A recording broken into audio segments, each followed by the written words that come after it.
আমরা আমাদের লোক সমাগমের বিষয়গুলো আমরা প্রচারণার মাধ্যমে বা তাদের আসার বিষয়গুলা যে যানবাহন এগুলোর বিষয়ে আমরা ব্যবস্থা নিচ্ছি, কিন্তু লাস্ট অফ অল আমার মনে হচ্ছে যে মানে যানবাহনের অপেক্ষা কেউ করবে না, তার আগেই সমাবেশ স্থলে সবাই উপস্থিত হয়ে যাবে ইনশাল্লাহ। আগের দিন রাত্রেই মানুষের ভিতরে এত উৎসাহ উদ্দীপনা যে আমরা দেখতে পাচ্ছি যে জনসভাটা আসলে অনেক একটি বিশাল জনসভা পরিণত হবে।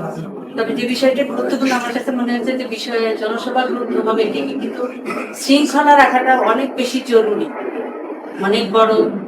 সবাই শৃঙ্খলাটা রক্ষা করা কষ্টকর এবং একটু কষ্টসাধ্য। সেই বিষয়ে প্রত্যেকের জায়গা থেকে যদি সেই শৃঙ্খলার বিষয়টা একটু নিজেরা দায়িত্ব নেন তাহলে আমার মনে ভালো হবে। সেই হিসাবে সাংবাদিক ভাইয়েরা আপনাদের প্রতিও দায়িত্ব থাকবে, এই বিষয়গুলো আপনারাও আমাদেরকে একটু সমর্থন করবেন এবং আপনাদের জায়গা থেকে আপনারা বলবেন।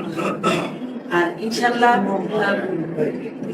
জনসভা সুন্দরভাবে সম্পন্ন হবে সবার সহযোগিতায়, সবার সহযোগিতায় একটি বাংলাদেশের অন্যান্য জায়গার চেয়ে সিলেটের জনসভাটা একটি ভিন্নধর্মী জনসভা পরিণত হবে বলে বিশ্বাস করি।